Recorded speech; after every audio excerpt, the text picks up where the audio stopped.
Juna, Goa, India, about 100,000 Israelis come every single year to make this a home, whether it be for a month, 3 months, or in many cases, the whole year. They're coming here because the weather, the scenery, the party life, the adventure, the freedom. After a while, you feel like someone's knocking on your head.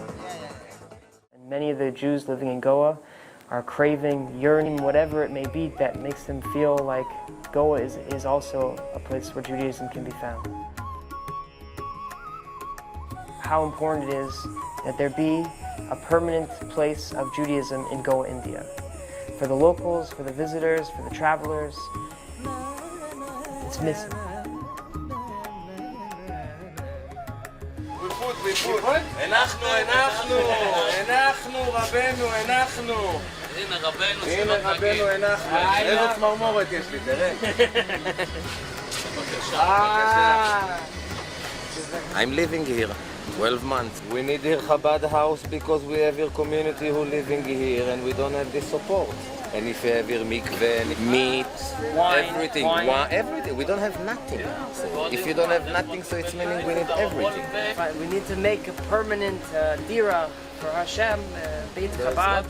בעזרת השם נעשה ונצליח. לא, אין פה בית חב"ד, הלוואי והיה פה בית חב"ד. אנשים צמאים לבית חב"ד כאן. אנשים, אתה יודע, רוצים להניח תפילין, ללכת לעשות שבת כמו בן אדם, ואין את זה.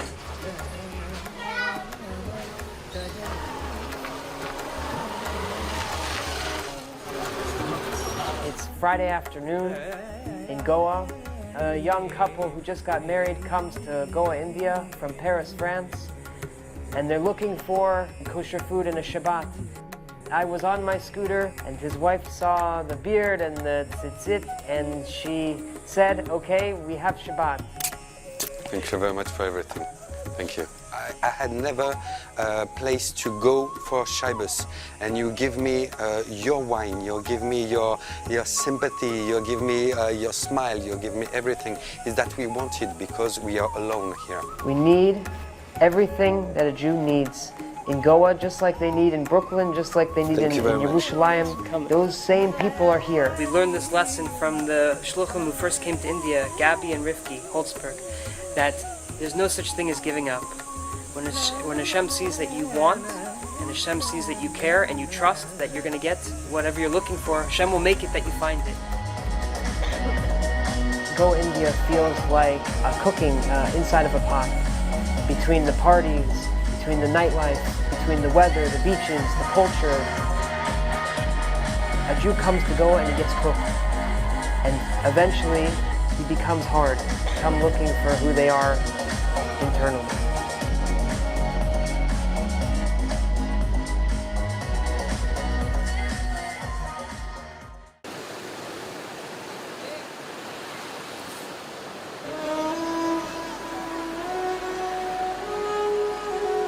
Urgent, urgent, urgent. This guy named Chaim from Brooklyn, New York, date of birth 2/27/89. There's no Chabad people in Goa and neither in Mumbai. They all left. The bottom line is he's drowned in Anjuna. We need to get as much information and to take care of the body and whatever we need to do. So by Hashgacha Pratis, the only person who's Jewish and a rabbi or whatever is me and you and us. That we are here, and by Jewish law, someone needs to guard the body. And the family doesn't know, nobody has positively identified the body. Nobody, no Jewish person knows what's going on right now. So what we're doing is we're going in the car, we're going for an hour drive to a place we've never been before, in the middle of India, nowhere. We're packing a bag with some clothes and my tefillin, and we're gonna sleep in the morgue with the body, because we got emergency information from Bombay that they want to do a surgery.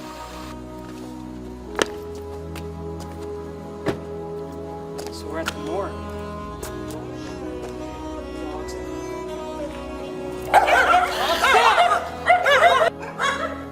Stop!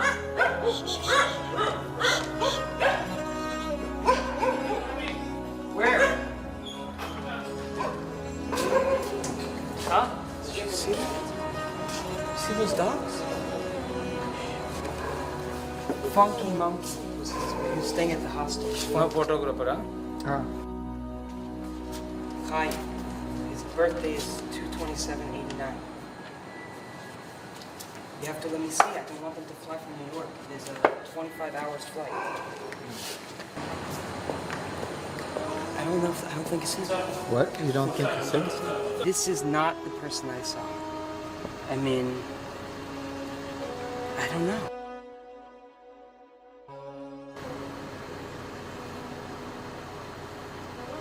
So listen, so we need to talk. We need to talk about other things now, okay? Can you give me a photo of the tattoo?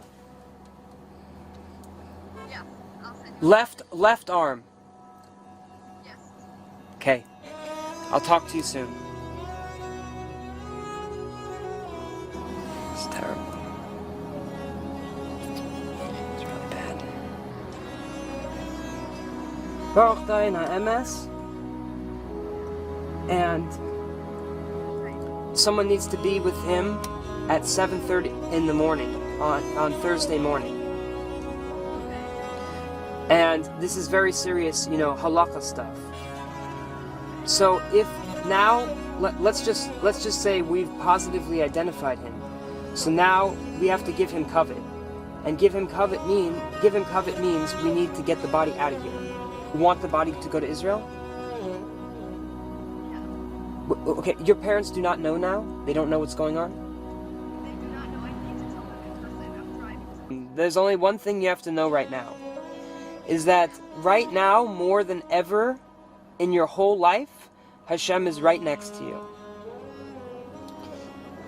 And I know, and if you can just hold on to that feeling that you're gonna walk this whole thing with Hashem really, really close, then it's gonna go good. Okay? You didn't sign up for this, and I didn't sign up for this, and now we just have to hold on to Hashem's hand. You said you want to tell them in person now. Yes, absolutely. It was a drowning. Can we do that? Yeah? Yeah? Yeah, I'm here. I'm here. Please don't cry, okay?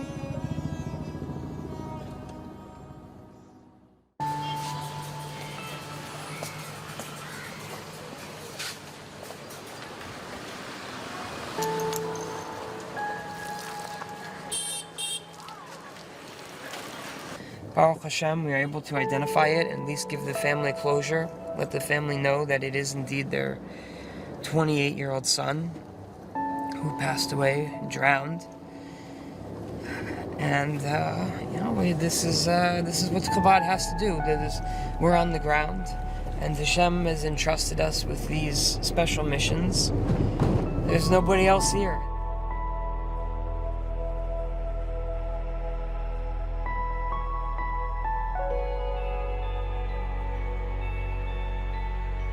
We're in the Goa airport, we're on the tarmac, and we're heading to Mumbai, where we're accompanying the body to Mumbai, where it will rest for Shabbos, and then from there we're going to Eretz Yisrael Sunday morning.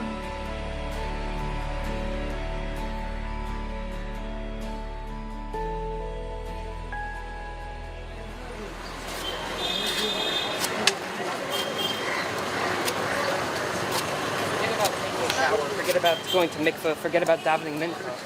I mean, just getting back. Let's go.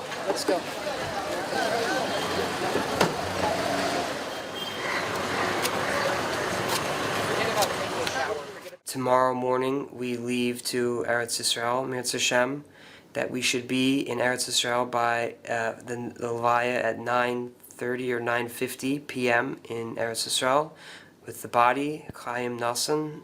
May his neshama have an aliyah, Baruch Dayan HaEmes, and we will meet the family for the first time. The family has flown from New York. This neshama and this event taught us that life is all about helping another person. You need to come to the morgue at 2 in the morning, you come to the morgue at 2 in the morning. You go to the police station and they're speaking another language. This was an out-of-world experience. I never thought I could have done 3 days with almost no sleep, 3 days. Friday I did not eat.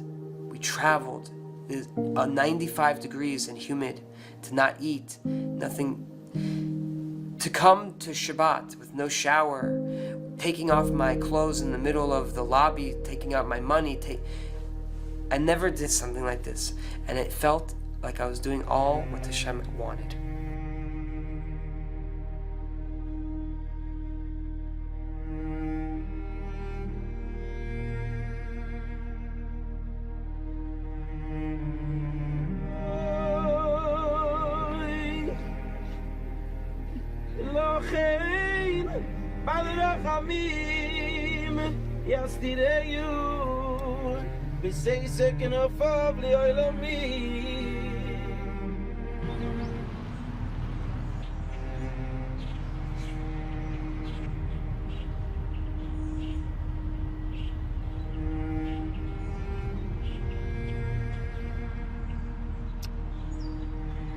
Chaim was like the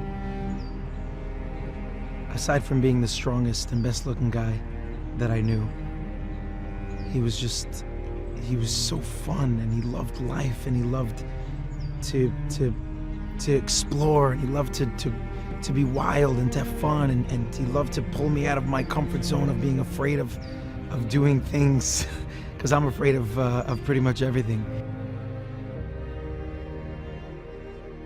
More recently, my wife went to visit her grandfather in Florida, and thank God I have 4 kids at home. The oldest is 7, and you know, it's not always easy to to watch them alone. So when Chaim heard about that, he said, "I'm coming over," and I was like, "Really? You're gonna come over?" And he said, "I want to come over and help you." So he came over for 2 days, slept over, and did everything. He fed my kids breakfast. He helped me drive them to school, pick them up.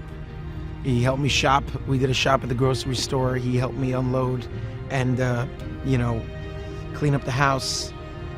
It was things like that that made me love Chaim, and we had such an amazing friendship. And I know that he treated me that way, and I saw that he treated others that way. And I'm gonna miss Chaim. So I met Kaz back with you in Florida, and we spent the whole weekend with him, and it was amazing. We had a great time. Then he went to the Army, and after the Army, we all kind of came back to in college for sure. We had so many good times with Kaz. It's crazy, like, you know, this stuff happens and it's crazy, and you know, and like the last few weeks we've all just been reminiscing, you know, going through pictures, going through videos, and like I realized, like, you don't think about it, but now you look back, you're just like, holy cow, we've done so much. Yeah. We've been on so many trips, so many experiences. Like, this poor kid passes away before he hits 30, but the experiences that he built up in those 30 years are just out of control. How much he's done over his 29 years. I mean, people live 90 years and don't see the not stuff even that he close. saw. Don't go to the countries really that he not went even to. close. Don't make the relationships and connections that he did with people from all over the world. Orange? Yeah. Hey. Whoa. Hi. Yeah? We have a group, Team Fun, and Kaz was Captain Fun. He really was. He really was. You know, we just throwing out, like, what was cool about Kaz is, I think we all can say this, is he was a little more out there than all of us. Like, it's amazing. Like, we wouldn't have done half the stuff that we did if it wasn't for Kaz. I think the main message, at least that I take out of Kaz, is really, and I said this earlier, is just live every day. Thinking about Kaz, and it's like he really, truly, every day lived to the fullest. He was really just about, I got today in front of me, what are we doing today? How are we having a great time? How are we having fun today? You know, what if, God forbid, you know, Kaz's whole life, he actually followed the path that everyone tells you to follow. You know, go to a good college, work really hard, go get yourself a job, 9 to 5. He'd pass away at 29, and you turn around and be like, what did I just do with my years? Even his last trip to India, his biggest struggle in life was, where do I travel? I've been everywhere. Like, he's like, I guess I gotta go to India. I've been everywhere else. He's been everywhere, he really has. He's lived it up.